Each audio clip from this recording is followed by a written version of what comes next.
Quer saber as curiosidades sobre o Nintendo 64, seus modelos, alguns acessórios e os melhores jogos para ele? Então fica aí no vídeo que eu vou falar sobre tudo isso. Meu nome é Caio Botelho e este é o canal Amor e Ódio por Jogos.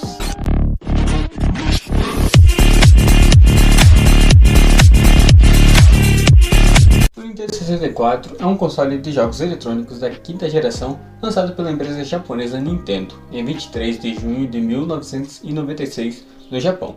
Uma revolução no mercado da época, graças à sua arquitetura de 64 bits que permitiu introduzir 3D nos jogos, tornando-os mais imersíveis. Contava com 3 títulos de lançamento disponíveis: Super Mario 64, Pilot Wings 64 e Saikyo Habu Shougi. Desses, o único que eu conheço é o Super Mario 64. Nos Estados Unidos e no Brasil foi lançado simultaneamente em 29 de setembro de 1996 e, em ambos os países, havia apenas 2 títulos de lançamento que disponíveis, no caso, que eram Super Mario 64 e Pilot Wings 64. Mas enquanto nos Estados Unidos os títulos eram vendidos separados, no Brasil o console vinha com o Super Mario 64 já junto com o console. Quando foi lançado na Europa, em 1º de março de 1997, o console contou com 7 jogos de lançamento. Além de Super Mario 64 e Pilot Wings, havia Rainy Gretzky 3D Hockey, Cruise N USA, Star Wars Shadow of the Imperium, FIFA Soccer 64 e Turok Dinosaur Hunter. O Nintendo 64 foi o último grande console doméstico a utilizar cartucho até o lançamento do Nintendo Switch em 2017. No Brasil foi lançado oficialmente pela Playtronic e, a partir de 1997, pela empresa Gradiente Electronics, que assumiu a representação da Nintendo no país. Em Portugal foi distribuída pela Concentra. Ele teve 32,94 milhões de cópias vendidas, seus cartuchos eram de até 64 MB, seus gráficos eram de 64 bits, ele podia ser jogado com até 4 jogadores sem precisar de aparelhos adicionais para pôr mais controles. O jogo mais vendido foi Super Mario 64 e ele tinha retrocompatibilidade com o Game Boy através do Transfer Pack. Bom, agora eu falarei sobre alguns modelos do Nintendo 64. O primeiro é o Nintendo padrão, que todo mundo já conhece, preto e cinza. Preto no console inteiro e cinza em algumas partes do videogame. O próximo é o Nintendo 64 Gold, que foi lançado em 1998. O próximo é Logigenet Nintendo 64, que foi lançado também em 1998. O próximo é o Nintendo 64 Fantastic Series, que vinham na cor Jungle, Ice, Grape, Smoke e Watermelon, que foi lançado em 2000. Também temos o Nintendo 64 Clear Blue e o Clear Red, que foi lançado em 1999. Nintendo 64 da EA Hawks, que foi lançado em 1999. Nintendo 64 Anna, que foi lançado em 1999. Nintendo 64 Pikachu Edition Dark Blue, Light Blue e Orange, que foi lançado em 2000. Nintendo 64 Jusco Clear Grey e o Nintendo 64 Battle Set 2000. Esse foi o que eu consegui achar pela internet. Se tiver mais algum, por favor, deixe aí nos comentários. Agora eu vou falar sobre alguns acessórios, não todos, mas os que mais eram relevantes para o Nintendo 64 ou os que eram mais curiosos de se saber. Bom, o primeiro é o Rumble Pack. Na época do Nintendo 64, controles que vibravam ainda eram algo da imaginação das pessoas, mas a Nintendo logo lançou um acessório que fazia este serviço. O Rumble Pack era como um grande cartucho, que podia ser encaixado embaixo do controle. Você está dando para ver aí? Deixa eu ver se está dando para ver aqui, olha, ele encaixado. E eu fazia tremer em diversas ocasiões. O aparelho foi lançado junto com o game Star Fox 64 e era compatível com outros títulos, além de muitos que foram lançados depois. Ele era grande e desengonçado, mas conquistou o coração dos fãs. Seu maior problema era utilizar pilha, que acabavam bem rápido. O próximo é o Spencer Pack. A expansão de memórias do Nintendo 64 foi algo bom e ruim ao mesmo tempo. Esse acessório era... Tá dando pra ver aqui? Eu acho que tá dando, calma, deixa eu aproximar. Era um pequeno cartucho que poderia ser encaixado em uma entrada específica do console. Ele servia para aumentar o seu poder de processamento. Deixa eu fechar aqui. Ele concedia 4 MB de RAM adicional ao aparelho, o que era necessário para rodar alguns jogos específicos. Na lista é o acessório 64DD. Foi um periférico para o Nintendo 64 e seu nome significava Dynamic Drive. Ele permitia ao console ler e gravar em discos específicos, com alguns jogos não tão populares sendo lançados desta forma. Talvez pensando no sucesso do PS1, que usava CDs na época. Foi o que impulsionou a Nintendo a lançar a plataforma, mas o sucesso não foi o esperado. Na verdade, o 64DD nunca chegou ao ocidente e foi lançado de forma tímida apenas no Japão. Juntamente com ele, a Nintendo disponibilizou uma espécie de rede própria, chamada de Radnet, similar ao Satellavien do Super Nintendo, que servia para jogos multiplayer, mas sem o sucesso do 64DD, a rede logo foi desligada. E agora, o último, né, que é o mais óbvio de todos, o controle. O controle do 64 era o acessório mais básico, afinal ele era necessário para jogar todos os jogos que vinham com o console. Contudo, é inegável notar sua forma e lembrar de sua polêmica. Tá dando pra ver aí? Eu acho que sim. Na época do lançamento, tudo por conta do seu formato, que parecia um pouco ergonômico, o que o fazia parecer mais uma nave espacial. Tá, calma. O joystick tinha uma garra no meio, que era onde ficava a alavanca analógica, além de um botão na parte de trás aqui, algo que é até comum atualmente. Contudo, a primeira impressão causada nos fãs foi a de estranheza. Só que é um trambolho também, né? Não tem muito o que falar. Algo que foi sendo contornado com o tempo. A galera acabou aprendendo a jogar, né, com isso aqui. Ainda assim, até hoje, ele é um dos controles mais singulares e diferenciados já lançados em um console. Tanto é que ele tem inúmeras maneiras de você jogar com ele. Basicamente, em jogos de luta, eles usavam o controle assim, né, para poder mexer os botões aqui e aqui. Você tinha liberdade para apertar o L e o R. Tá, deixa eu tirar essa parte aqui que tá atrapalhando.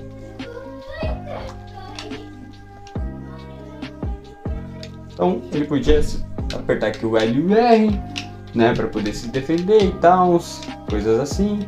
Aqui daí já teria espaço para pôr os botões, e aqui a área inteira que normalmente realmente era utilizado muito mais para jogos de luta. E a segunda forma de usar ele era desse jeito aqui, basicamente era para jogos de corrida ou outros jogos assim, até mesmo o Ocarina of Time. Tinha gente que também usava ele assim, não recomendava muito, mas o jeito que eu mais jogo é assim. Às vezes eu jogo assim também, né, porque não tem uma maneira específica para jogar com este controle. E agora eu vou te passar os jogos aqui para você se divertir jogando. Seja no console ou seja em algum tipo de emulador para ele, de celular ou de qualquer outro videogame que tenha emulador para ele. Antes de começar, lembrando que isso é uma lista com os meus gostos, então se você discordar com algum, comente aí no comentário. O jogo que eu preciso dizer aqui como uma menção honrosa é Conker's Bad Fur Day, que no meu caso eu nunca tive a oportunidade de jogar, mas ainda assim é um dos jogos que eu sempre quis ir atrás para ter a oportunidade de jogar. Dito isso, vamos começar com a lista. Vamos começar com o mais óbvio dessa lista, que é o Super Mario 64. É o primeiro título da série Super Mario a oferecer gráficos tridimensionais 3D.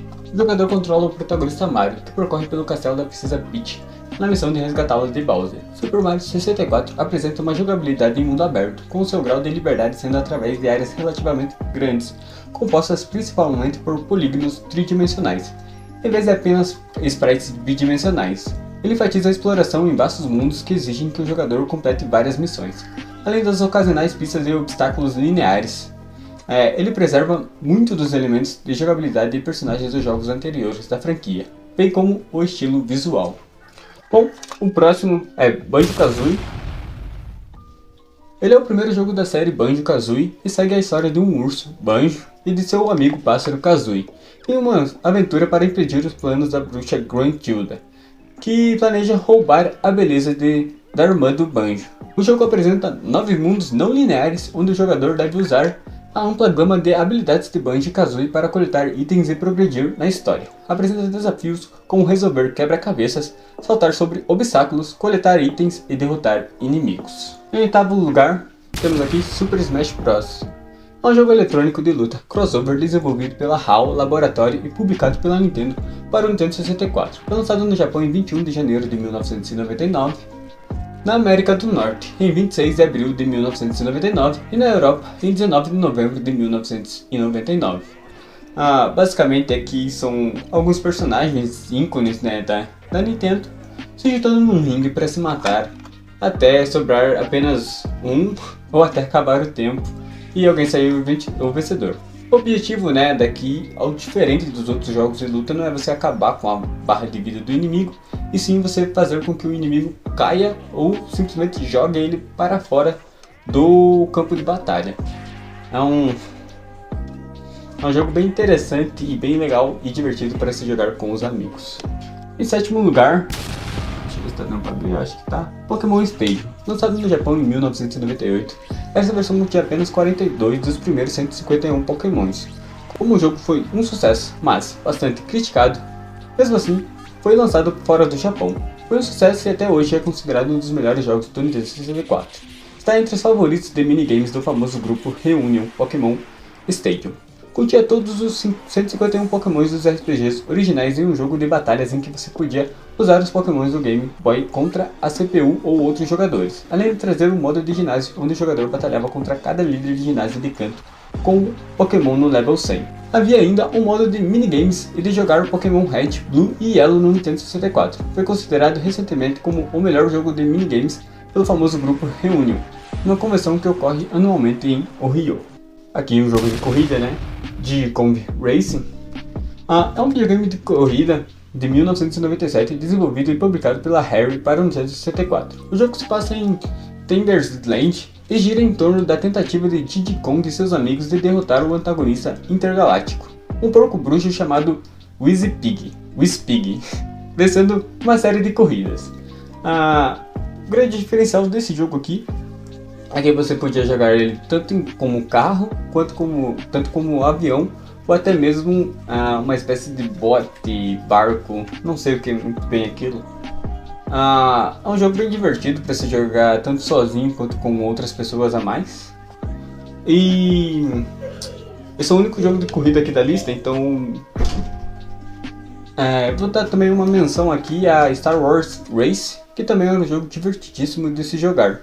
Infelizmente eu não tenho a fita aqui, mas era um jogo, é um jogo na verdade, né? É um jogo muito bom de ser jogado também. E o quinto aqui é Mario Party. Foi um game de festa desenvolvido pela Hudson Soft e publicado pela Nintendo para o Nintendo 64. Foi lançado no Japão em 18 de dezembro de 1998, na América do Norte em 8 de fevereiro de 1999 e na Europa e Austrália em 9 de março de 1999. O jogo foi direcionado para um público jovem. Aqui você controlava alguns personagens icônicos de Mario em um jogo de tabuleiro, onde teu objetivo era juntar moedas e comprar estrelas, né, no jogo. E quem tivesse mais estrelas no final do jogo ganhava. Basicamente esse jogo aqui era divertido jogar com amigos, né, para uma ou mais pessoas. Ele tinha minigames divertidos e também muito competitivos. Esse jogo aqui estragava algumas amizades. Em quarto lugar, temos aqui Mortal Kombat Trilogy, a segunda e última atualização de Mortal Kombat 3. Foi lançado pela Midway em 1996 para PlayStation, Nintendo 64, Sega Saturn e PC. Bom, aqui eu acho que todo mundo já conhece Mortal Kombat, né? É bem sangrento, bem violento e com muita, mas muita porradaria rolando solta. Não tem muito o que falar sobre esse jogo em específico, além de que eu sempre perdia pra minha família quando eu jogava junto com eles. É um jogo bastante divertido para você também jogar, né, com amigos e coisas, justamente pelo lado competitivo da coisa. E em terceiro lugar, Star Fox 64. Calma, deixa eu ver. Calma, aqui ó. Aqui fica bonitinho, que é pra ver. Star Fox 64. também conhecido como Lylat Wars na Europa e Oceania, devido a problemas com direitos autorais. Ele foi lançado em 27 de abril de 1999 no Japão, em 1º de julho de 1997 na América do Norte e em 20 de outubro de 1997 na Europa e na Austrália. Depois, ele foi importado ao console exclusivo da China, IK Player, em 21 de novembro de 2003. Além disso, ele foi planejado como um remake do jogo original Star Fox. Esse aqui também não tem muito o que falar. É um jogo extremamente divertidíssimo de você jogar. Até hoje eu jogo bastante ele. Basicamente, você é um mercenário que está em uma nave e tem que bater nos outros. Eu até hoje não sei a história, mas tem uma nave para atirar. O segundo lugar fica para GoldenEye 007. Um jogo eletrônico de tiro em primeira pessoa desenvolvido pela Rare e publicado pela Nintendo para o Nintendo 64, baseado no filme homônimo de 1995. O jogo baseia-se primeiramente em uma campanha para um jogador, da qual os jogadores assumem o papel do agente James Bond, do Serviço Britânico de Inteligência Secreta, em sua missão de evitar que um sindicato criminoso utilize uma arma espacial contra Londres para causar um colapso financeiro global. O jogo também conta com um modo multijogador em tela dividida, permitindo até 4 jogadores competir em vários tipos de cenários de mata-mata. Em primeiríssimo lugar, estava aqui o tempo todo no cenário, The Legend of Zelda Ocarina of Time. Em primeiríssimo lugar, provavelmente não é espanto para ninguém, já que Ocarina of Time foi um jogo eletrônico de ação e aventura desenvolvido e publicado pela Nintendo para o Nintendo 64. Foi lançado no Japão e na América do Norte em novembro de 1998. Ocarina of Time é o primeiro jogo da série The Legend of Zelda com gráficos 3D. Ele recebeu muitos elogios da crítica e dos consumidores e ganhou vários prêmios e elogios. Em relação ao seu visual, som, jogabilidade, trilha sonora e escrita, foi classificado por várias publicações como o melhor jogo eletrônico de todos os tempos. E não é brincadeira não, ele até hoje é considerado o melhor jogo de todos os tempos. E é o jogo mais bem avaliado de todos os tempos do agregador de críticas Metacritic, que é um site oficial que basicamente dá notas para os jogos. Para os jogos, né, no caso. Ele simplesmente tem a maior nota. Foi um sucesso comercial com mais de 7 milhões de cópias vendidas em todo o mundo. Nos Estados Unidos recebeu mais de 3 vezes mais pré-encomendas do que qualquer outro jogo da época, e foi o jogo mais vendido de 1998 no país. Bom, e esse foi o vídeo, espero que você tenha gostado. Se você gostou, clica no like. Se você concorda com algum jogo aqui dessa lista final, coloca aqui embaixo se você gostava, se você jogava, ou se ainda joga, né? Também siga eu lá em todas as redes sociais. Eu tô começando o meu canal agora. Basicamente todas as minhas redes sociais eu tô começando agora. Mas se alguém tiver interessado, a link para minhas redes sociais vai estar na descrição do vídeo. É isso, até um próximo vídeo.